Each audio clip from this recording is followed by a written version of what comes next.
کہ شیطانی عملیات کا عمل کسی کو تباہ و برباد کرنا چاہتا ہے تو وہ شمشان گھاٹ یا مرکٹ پر جاتا ہے اور وہاں سے مردوں کی راکھ لے کر آتا ہے. اس راکھ پر وہ ایسے الفاظ پڑھتا ہے جو صدیوں سے چلے آ رہے ہیں. ان الفاظ کے ورد سے وہ روحیں آ جاتی ہیں جن کا اس راکھ کے ساتھ تعلق ہوتا ہے. یہ راکھ کسی طرح سے اس شخص کو ہلا دی جاتی ہے جس کو برباد کرنا مقصود ہوتا ہے. اس شخص کے وجود کے اندر اس راکھ کے جانے کی دیر ہوتی ہے کہ اس شخص کی نشاندہی ہو جاتی ہے اور بدروہیں اس راکھ کی مدد سے اس شخص کے بارے میں باخبر ہو جاتی ہیں. پھر وہ بدنصیب شخص ان بدروحوں کے حالے میں محصور ہو جاتا ہے جس کے نتیجے میں ان کے حالات اور معمولات میں خرابی پیدا ہونا شروع ہو جاتی ہے. اس کے ذہن میں وسوسے ڈال دیے جاتے ہیں جس کی وجہ سے وہ غلط فیصلے کرتا ہے. یہی وہ عمل ہے جس کا ذکر قرآن کی آخری صورت میں آیا ہے کہ یہ انسان کے دل میں وسوسے ڈالتے ہیں اور ان میں جن بھی ہیں اور انسان بھی. ان میں انسانوں کی بد ارواح وسواس ڈالنے کا کام کرتی ہیں. جنات یہی عمل ابلیسی کوڈ میں کرتے ہیں اور اس کا مقصد ابلیس کی خوشنودی حاصل کرنا ہوتا ہے. یہ نہ سمجھیے یہ ارواح خبیثہ یا جنات انسان کی زندگی پر قدرت رکھتے ہیں. ایسی کوئی بات نہیں کیونکہ زندگی اور موت خدا کے اختیار میں ہے. لیکن یہ انسان کے ذہن کو معاف کر سکتے ہیں جس کو یہ خراب کر سکتے ہیں جس کے نتیجے میں روشنیاں انسان کے وجود کے اندر نہیں اتر سکتی اور اس کا اپنا نظام دھرم بھرم ہو جاتا ہے. ایسے عالم میں انسان غلط فیصلے کرتا ہے اور اسی سے ایسی حرکتیں سرزد ہو جاتی ہیں جو اسے تباہ و برباد کر دیتی ہیں. اس کام کی ایک دوسری صورت بھی ہے. عمل کرنے والا اپنے وجود کی تمام منفی قوتوں کو جمع کر کے کسی پر اثر انداز ہونے کی کوشش کرتا ہے. اس کے جسم سے ریڈیونک ویوز خارج ہوتی ہیں جس کا احسار بہت طاقتور ہوتا ہے اور اسے توڑنا بھی بہت مشکل ہوتا ہے. توڑنے والے کو زیادہ طاقتور ہونا چاہیے اسی لیے وہ اپنی مثبت قوتوں یا ورد وظیفوں سے کام لیتا ہے. آپ نے بعض مجذوب بابے دیکھے ہوں گے جن کی زبان سے نکلا ہوا ہر لفظ پورا ہو جاتا ہے.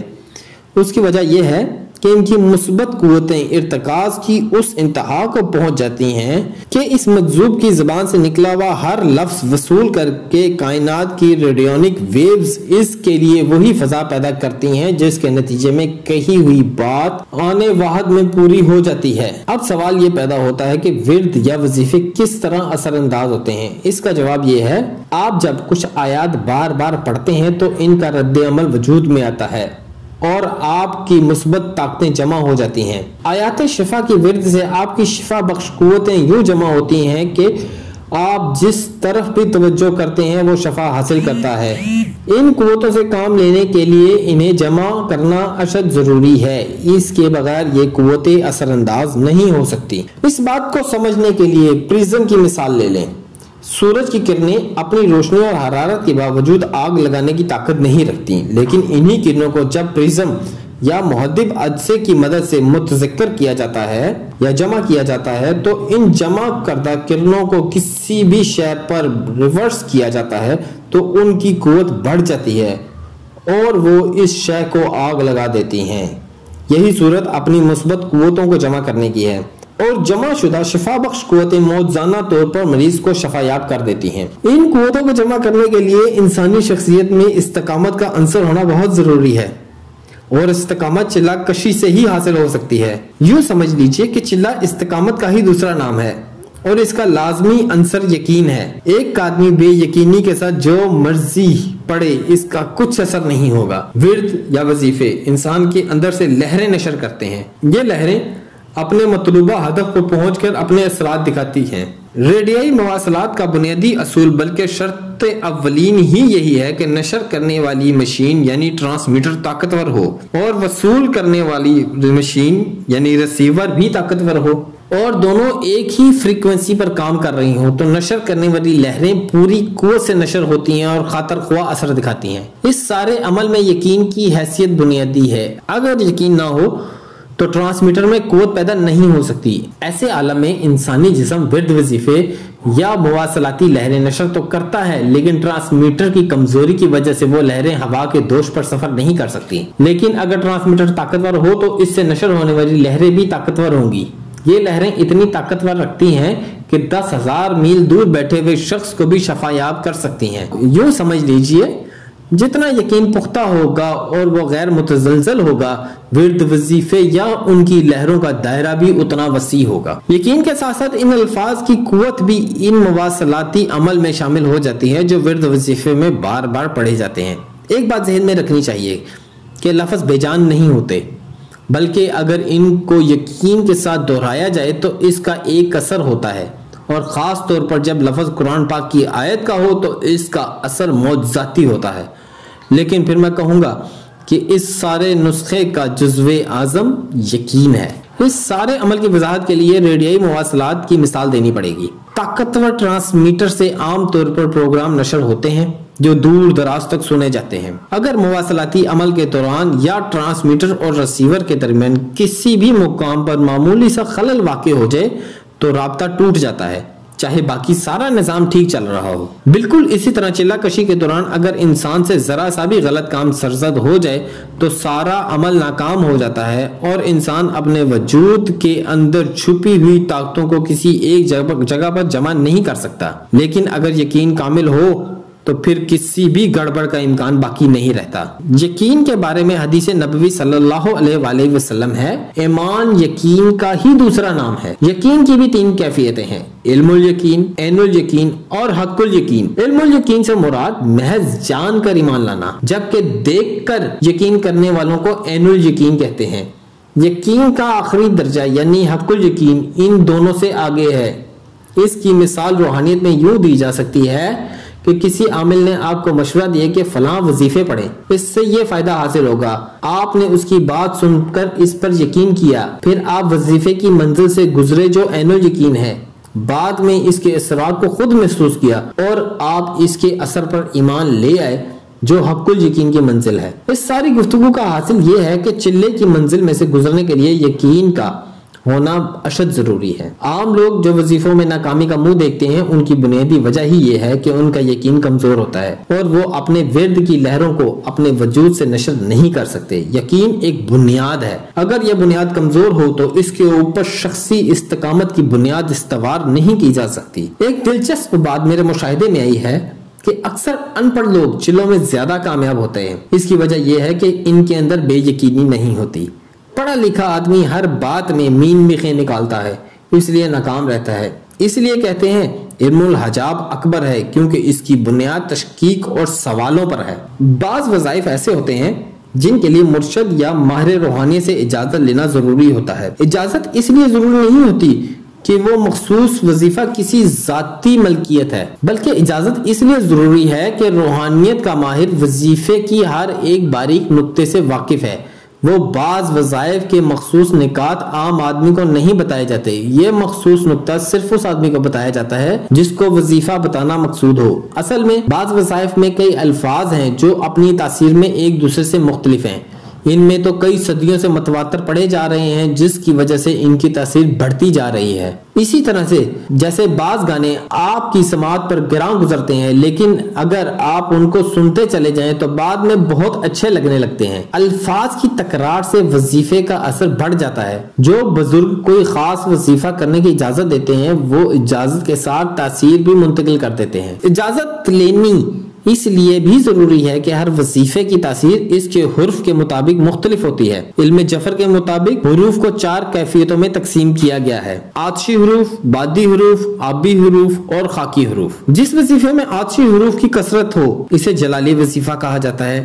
اسی طرح باقی وظائف کو حروف کی کثرت کے لحاظ سے شمار کیا جاتا ہے۔ ان وظائف کے لیے ایک اور اہتمام بھی ضروری ہے، ان کا ورد کرتے وقت ویسی ہی فضا قائم کی جائے۔ آتشی وظائف پڑھتے ہوئے سامنے آگ جلا کر رکھنی پڑتی ہے۔ آبی وظائف پڑھنے کے لیے پانی میں کھڑے ہو کر پڑھنا پڑتا ہے۔ بادی وظائف ایسی اونچی جگہ پر کھڑے ہو کے پڑھے جاتے ہیں جہاں ہوا کے جھونکے زیادہ ہوں، اور خاکی وظائف زمین میں قبر کھود کر اس میں بیٹھ کر پڑھے جاتے ہیں۔ یہ سارے اہتمام وہ لوگ کرتے ہیں جو روحانیت کی منازل طے کرتے ہیں۔ جو لوگ روحانی منازل طے کرتے ہیں وہ وظیفوں کے دوران کئی چیزوں کا پرہیز کرتے ہیں، مثلا ترک حیوانیات جلالی، اس میں زہرو اشیاء سے مکمل پرہیز کیا جاتا ہے۔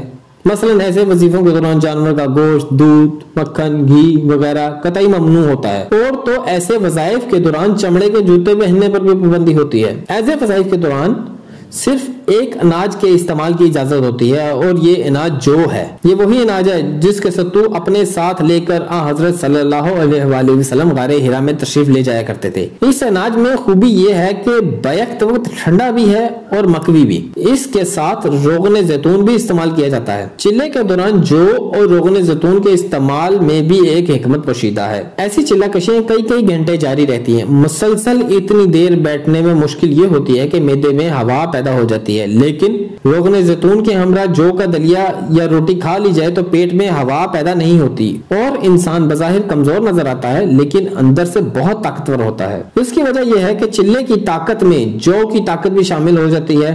علامہ اقبال نے اسی لیے کہا ہے جہاں میں نان شعیر پر ہے مدار قوت حیدری۔ عملیات کے قوانین کے ضمن میں کئی چیزوں کا خیال رکھنا پڑتا ہے، مثلا چاند اور سورج کے طلوع و آفتاب کو بھی سامنے رکھنا پڑتا ہے۔ جو چلے اچھائی مثلا کشادگی رزق، صحت اور عافیت، ترقی اور روحانی بلندیوں کے لیے کیے جاتے ہیں یا ان سے متعلق نقش تیار کیے جاتے ہیں وہ چڑھتے چاند کے دنوں میں کیے جاتے ہیں۔ چاند کی اس کیفیت کو قمر زائد النور کہتے ہیں۔ جن اعمال کا تعلق کسی چیز کو ختم یا کم کرنے کے لیے ہو ایسے اعمال چاند کے مغروب کے دنوں میں کیے جاتے ہیں جس کو قمر ناقص النور کہا جاتا ہے۔ سورج کی بھی یہی کیفیت ہے، بعض اعمال سورج کی طلوع کے وقت اور بعض زوال کے وقت کیے جاتے ہیں۔ اس میں بھی یہی نقطہ پوشیدہ ہے۔ ایسے اعمال جن کا تعلق ترقی یا عروج سے ہو ان کے لیے سورج کے طلوع یا اس کے بعد کا وقت ہوتا ہے، جبکہ زوال آفتاب کے بعد وہ اعمال کیے جاتے ہیں جن میں کسی چیز کو کم کرنا یا ناقص کرنا یا ختم کرنا مقصود ہو، چاہے وہ چیز بری عادتیں ہی کیوں نہ ہو۔ اب سوال یہ پیدا ہوتا ہے کہ ان چیزوں کا سورج یا چاند کے ساتھ کیا تعلق ہے؟ سورج ہمارے نظام شمسی کا منبع نور اور مرکز ہے۔ اس نظام کے سارے سیارے اس منبع نور کے گرد منڈلاتے پھرتے ہیں۔ سورج نظام شمسی کو روشنی ہی نہیں حرارت بھی فراہم کرتا ہے۔ یہی وجہ ہے کہ لفظ نور اور نار کا اصل ایک ہی ہے۔ کسی نے ایک بدو سے سوال کیا کہ نار اور نور ایک ہی مادے سے کیوں نکلے ہیں؟ اس نے جواب دیا انسان نے جب پہلے پہل آگ جلائی تو اس کا مقصد روشنی حاصل کرنا تھا، اس لیے روشنی اور آگ کا مادہ ایک ہے۔ ہمارے نظام شمسی میں توانائی کا منبع سورج ہے۔ کائنات کے دوسرے نظاموں میں بھی سورج کی روشنی اور حرارت کے بغیر گزارا نہیں۔ دوسرے نظام ہائے شمسی میں بھی ایک یا ایک سے زیادہ سورج ہوتے ہیں جس کے بغیر توانائی کا حصول ناممکن ہے۔ چاند اپنی روشنی کے لیے سورج کا محتاج ہے لیکن یہ اپنی کشش ثقل سے سمندر کی موجوں کو بھی بے چین کر دیتا ہے۔ شواہد بتاتے ہیں کہ سمندروں میں مد و جزر چاند کی وجہ سے ہوتے ہیں۔ اگر سمندروں پر چاند کا اتنا گہرا اثر ہوتا ہے تو انسانی وجود میں بھی تو 85% پانی ہے، اس پر چاند کا کتنا اثر ہوگا؟ چاند نکلا تو ہم نے وحشت میں جس کو دیکھا اسی کو چوم لیا۔ چاند انسان کے قریب ترین چیز ہے جس کی حرکت ماہوار گردش کی صورت میں ہوتی ہے اور یہ ایک ماہ میں اپنی تمام منزلیں مکمل کر لیتا ہے۔ ہماری روزمرہ زندگی کا تعلق چاند کے ساتھ ہی ہے۔ روزمرہ زندگی کے علاوہ ہماری ایک طویل المیعاد زندگی بھی جس کا تعلق سورج کے ساتھ ہے۔ جس طرح سورج کی وجہ سے سال میں کئی رتیں بدلتی ہیں اسی طرح اس سے ہماری زندگی کے موسموں کی تقسیم بھی ہوتی ہے۔ ایک اور حقیقت بھی کافی دلچسپ ہے، چاند کا تعلق انسان کے بدن کے ساتھ ہے۔ جسم کی تمثیل چاند کے ساتھ ہے کیونکہ چاند جسم پر براہ راست اثر انداز ہوتا ہے۔ اس کے مقابلے میں سورج جتنا طلوع ہوتا ہے اتنا ہی غروب ہوتا ہے اور یہ گھٹتا بڑھتا بھی نہیں۔ اس حساب سے اس کی تمثیل انسانی روح کے ساتھ ہے۔ چاند سورج کی وجہ سے منور ہے، انسانی جسم بھی روح کی وجہ سے منور اور زندہ ہے۔ سورج ایک بہت اہم عنصر ہے جو کائنات میں جاری و ساری ہے۔ ان دونوں کا صرف فرد کی زندگی پر ہی اثر نہیں پڑتا بلکہ یہ دونوں اقوام کی زندگی پر، بر اعظموں پر، کائناتوں پر، سیاروں پر بھی اثر انداز ہوتے ہیں۔ اگر صرف چند روز کے لیے سورج اور چاند کے دیے بجھ جائیں تو کائنات میں وہ تغیر آئے گا جس کا آپ تصور بھی نہیں کر سکتے۔ سورج کی روشنی زندگی کا اساس ہے۔ زندگی تو نام ہی رنگ و روشنی کا ہے۔ روشنی کیا ہے؟ رنگوں کا مجموعہ۔ جب 7 رنگ یکجا ہوتے ہیں تو روشنی ہوتی ہے۔ دوسرے لفظوں میں یوں کہہ لیجئے کہ سورج سے روشنی نہیں بلکہ مختلف رنگ پھوٹ رہے ہیں، اور رنگ عرض ہے، وجود نہیں، یعنی رنگ کسی وجود کا اظہار ہے، کیونکہ کسی نے بھی آج تک رنگوں کو مادی چیزوں سے علیحدہ کر کے نہیں دیکھا، اور مادی شے کا اظہار اس شے کی مخصوص رنگ ہے جن کو وہ شے جذب کر کے باقی رنگوں کو منعکس کرتی ہے۔ کاغذ یا کپڑے کا اظہار اس کا رنگ ہے، اس کے علاوہ اس کا اظہار کسی اور طریق سے نہیں ہو سکتا۔ یہ چونکہ عرض ہے اسی لیے اپنی معروضی کیفیت کو سامنے لاتا ہے۔ کائنات بنیادی طور پر رنگوں اور روشنیوں سے بھری ہوئی ہے۔ رنگ ایک ایسی ملکوتی چیز ہے جو کائنات کا اظہار ہے۔ رنگ اور آواز کائنات کی بنیاد میں بہت اہمیت کی حامل ہیں۔ اشیاء پر رنگوں اور روشنیوں کے عجیب و غریب اثرات ہوتے ہیں۔ رنگوں سے علاج بھی کیا جاتا ہے۔ ان کے علاوہ آپ کے سامنے سے آتے ہوئے کسی شخص کی جلد کا رنگ دیکھ کر ہی بتا سکتے ہیں وہ بیمار ہے یا صحت مند۔ کائنات میں رنگ کے ساتھ آہنگ یا آواز کی بھی ایک اپنی حیثیت ہے۔ کائنات جب سے تخلیق ہوئی ہے صرف ایک آواز پوری کائنات کے نظام کو سہارا دیے ہوئے ہے، اور وہ ابدی اور لافانی آواز کن کا نغمہ حیات آفری ہے۔ اس کی سرزدگی جس لافانی ہستی سے ہوتی ہے اس کی وجہ سے فیاکون شہ بھی لافانی اور ابدی ہو جاتی ہے۔ چنانچہ کن کی آواز پوری کائنات کو قدیم رکھے ہوئے ہے، جس کا اظہار فیاکون کی صورت میں ہوتا ہے، اور جس کا فیاکون کائنات ہے کن امر ہے، جس کا اجرا ختم نہیں ہوا بلکہ تا قیامت جاری رہے گا۔ اس کن کا اظہار ہی رنگوں کے کسی لازوال مجموعے کا نام ہے، اور یہ رنگ فیاکون ہے۔ یہ رنگ کائنات کی پہچان کا حوالہ ہے، اور یہ رنگ ہی جس کے ذریعے کائنات کے ساتھ ہمارا رابطہ قائم ہے۔ چہرے کی ساخت اور کیفیت میں بھی رنگ کا بہت بڑا ہاتھ ہے۔ ان کی یہ آواز کائنات کے ابد تک سہارا دے کر قائم رکھے ہوئے ہے۔ ایک بات پر ضرور غور کریں، یہ رنگ اور آواز کے اسرار ایسے ہیں کہ اگر ان پر سے پردہ اٹھا دیا جائے تو پھر مظاہر کائنات کو سمجھنا مشکل نہیں رہتا۔ یوں سمجھ لیں کہ اس کے بعد ہر شے حاصل ہو جاتی ہے۔ اب سوال یہ ہے کہ وقت اور رنگ اور آواز کا کیا تعلق ہے؟ وقت تو بنیادی طور پر ایک مجموعی شے کا نام ہے۔ اس مجموعی شے کے اندر اصل حقیقت چاند اور سورج ہیں، اور ان سے ماروائے اصل حقیقت روشنی ہے، اور اس سے بھی ماروائے حقیقت رنگ ہے۔ ان رنگوں کا مجموعہ روشنی کہلاتی ہے۔ جب روشنی کا انعکاس ہوتا ہے تو رنگ بکھرتے ہیں، پھر پیچھے بھی رنگ اور آگے بھی رنگ ہوتے ہیں۔ جیسے پچھلے رنگوں میں اور اگلے رنگوں میں زمین آسمان کا فرق ہے، اسی بات کا احساس انسان کو اس وقت ہوتا ہے جب وہ روحانی طور پر ان رنگوں کی حدوں کو عبور کرتا ہے۔ حدیث قدسی ہے، وقت کو برا مت کہو، وقت تو میں خود ہوں۔ اس کا مطلب یہ ہے کہ وقت اللہ تعالیٰ کی جملہ صفات میں سے ایک ہے۔ بات پھر اس امر کی ہوتی ہے جو ذات باری تعالیٰ نے جاری فرمایا، کن یعنی ہو جا، یعنی امر پوری کائنات کو سہارا دیے ہوئے ہے۔ اس امر کے تسلسل یا اس کے اجرا کا یا اس کے قائم و دائم رہنے کا نام کیا ہے، حی و قیوم کیا ہے، یہ تو سب سمجھنے کی باتیں ہیں۔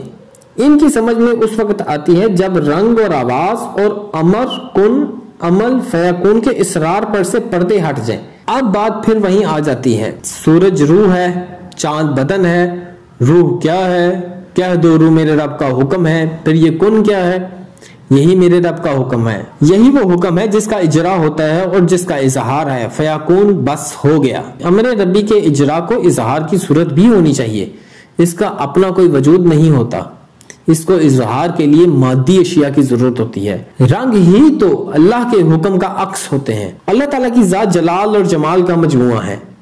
خالق نے جب تخلیق کا عمل کیا تو اپنی ذات سے جلال اور جمال کی تخلیق کی، پھر اس کے بعد کائنات کی تخلیق ہوئی۔ ابلیس، شر، شرارت، برائی، شیر، سانپ ان عکاس جلالی ہیں اور جمال ہی کی طرح خالق کائنات کی تخلیق ہیں۔ ایک اور دلچسپ چیز پر غور کریں، اس کائنات میں جو بھی جمال ہے اس میں جلال ہوتا ہے، اور جو بھی جلال ہے اس کے اندر جمال ہوتا ہے۔ آگ جلال ہے، اس کا شعلہ بھڑکتا ہے تو ہر شے کو آنے واحد میں خاکستر بنا دیتا ہے، لیکن سردیوں میں برفانی راتوں میں اسی آگ کی حرارت ہمارے وجود میں جمالی بن کر اترتی ہے اور ہمیں سردی سے محفوظ رکھتی ہے۔ پانی تو ہے ہی جمال، دریا کی روانی، موجوں کا ترنم، پھر جل ترنگ روح میں ایک عجیب قسم کی کیفیت پیدا کرتے ہیں، لیکن یہی پانی جب سیلاب بنتا ہے تو اس کا قہر و غضب، اس کا جلال دیکھنے سے تعلق رکھتا ہے۔ یہ سب اس لیے ہوتا ہے کہ جلال اور جمال کی اصل ایک ہے، اور ان دونوں کے باہمی توازن سے کائنات کا وجود قائم ہے۔ جلال اور جمال سے آگے تخلیق کے کائنات ہے، کن ہے، رنگ ہے، روشنی ہے، اور پھر اس کا عکس کائنات ہے۔ یہ ایک سادہ سی حقیقت ہے جو نظر کے سامنے ہو تو بصارت پر چھائی ہو تو دھند چھٹ جاتی ہے۔